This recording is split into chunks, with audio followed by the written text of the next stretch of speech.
दोस्तों, किसी के भी मन की बातें जानने के लिए 3 तरीके होते हैं, लेकिन इन तीनों तरीकों को समझना अति आवश्यक है।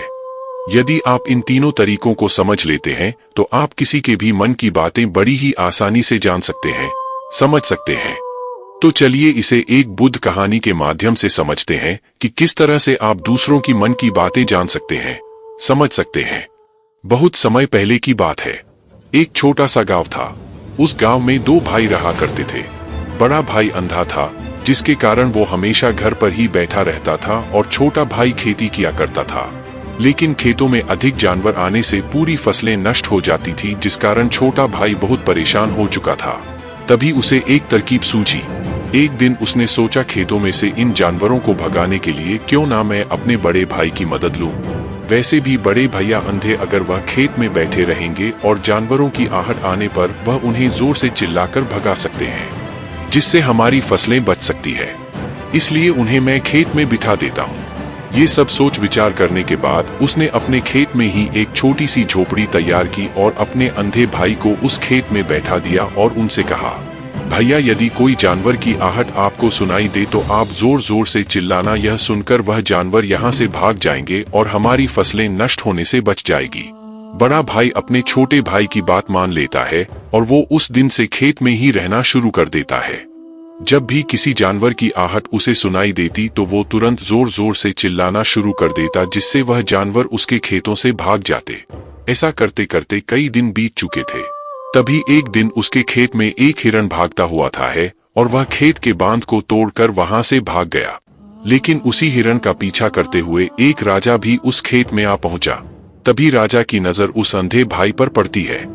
राजा उस व्यक्ति से कहता है, देखो, मैं यहाँ पर एक जानवर का पीछा करते हुए आया हूँ। क्या तुमने उस जानवर को यहाँ पर देखा है? इस पर वो व्यक्ति कहता है, हे राजन, मैं तो अंधा हूँ। मैं भला किसी जानवर को कैसे देख सकता हूँ? लेकिन मैं आपको इतना जरूर बता सकता हूँ कि जो जानवर मेरे खेतों से होकर भागा है वह आपके लायक नहीं है।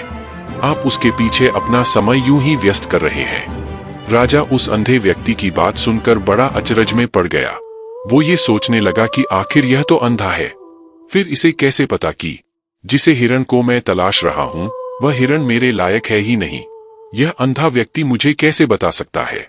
तभी राजा उस अंधे व्यक्ति से कहता है, कहीं तुम मुझसे झूठ तो नहीं कह रहे हैं? एक तरफ तुम ये कहते हो कि तुम अंधे हो और दूसरी तरफ तुम ये भी कह रहे हो कि जो जानवर यहाँ से भागा है वो मेरे लायक नहीं है। इस पर वो अंधा व्यक्ति कहता है, हे राजन, जिसे आप एक हिरण समझ रहे हैं, असल में वह एक हिरण नहीं है बल्कि एक हिरनी है, और वह भी गर्भवती है। और जहाँ तक मुझे ज्ञान है, मैंने कभी किसी राजा को किसी गर्भवती हिरनी का शिकार करते हुए नहीं सुना है, और इसी कारण मैं आपसे ये कह रहा हूँ कि वो आपके लायक नहीं है। आप उसके पीछे अपना समय व्यर्थ ना करें। यह सुनकर राजा और भी अचरज में पड़ गया।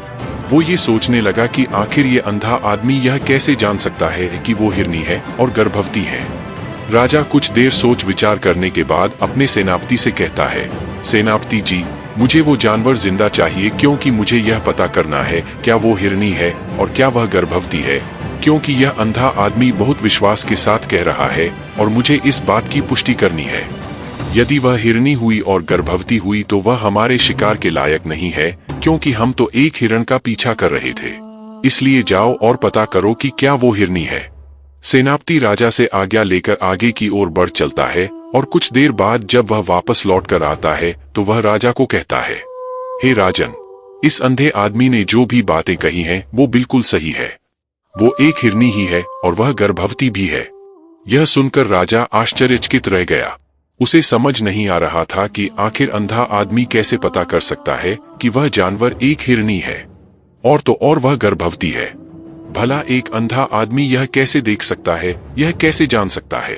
आखिर इससे यह कैसे पता चला? ऐसे कई सारे प्रश्न अब राजा के मन में उमड़ने लगे। अब राजा ने यह ठान लिया था कि मुझे इस बात की तह तक पहुंचना ही है कि आखिर ये अंधा आदमी कैसे जानता है कि वह जानवर एक हिरनी है। ये सोचकर राजा उस अंधे आदमी के पास जाता है और उस अंधे आदमी से कहता है, देखो, मैं ये तो नहीं जानता कि तुम सचमुच अंधे हो या नहीं, लेकिन मैं तुमसे एक बात जानने आया हूँ। क्या तुम मेरे प्रश्न का सही सही जवाब दोगे? इस पर अंधा व्यक्ति कहता है, हे राजन, आप जो कुछ पूछना चाहते हैं मुझसे पूछ सकते हैं। मैं आपको बिल्कुल सच सच जवाब दूंगा। इस पर राजा कहता है, देखो, एक तो तुम कहते हो कि तुम अंधे हो और दूसरी तरफ तुमने यह बता दिया कि जिस जानवर का पीछा मैं कर रहा हूँ वह एक हिरनी है और वह गर्भवती भी है। आखिर तुम्हें यह कैसे पता चला? तुम्हारे खेत में और भी तो जानवर आते होंगे और भी तो जानवर यहाँ से गुजरते होंगे, फिर तुमने यह कैसे अंदाजा लगाया? तभी वह अंधा व्यक्ति राजा से कहता है, हे राजन, आप जिस हिरनी का पीछा कर रहे थे वही हिरनी जब मेरे खेत में आई, उसकी रफ्तार और उसके भागने की आहट से मुझे यह एहसास हो चुका था कि यह एक हिरनी है और मेरे खेत की जो बांध है वह बहुत छोटी है, उसकी ऊंचाई ज्यादा नहीं है। यदि कोई हिरन होता तो उस बांध को बड़ी आसानी से लांघ जाता, लेकिन वह हिरनी इस बांध को तोड़कर भागी है और यदि वह इस बांध को छलांग लगाकर पार करने का प्रयास करती तो इससे उसके बच्चे को खतरा होता और इसी बात से मैंने ये पता लगा लिया कि वह गर्भवती है। इस कारण वह ज्यादा ऊंची छलांग लगाकर मेरे खेत की बांध को तोड़ते हुए भाग गए।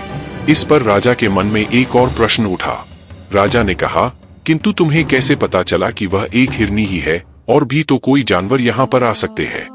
इस पर वह अंधा व्यक्ति कहता है, हे राजन, मैं पूरा दिन सुबह शाम यहीं पर बैठा रहता हूँ और मेरी सुनने की शक्ति बहुत तेज है।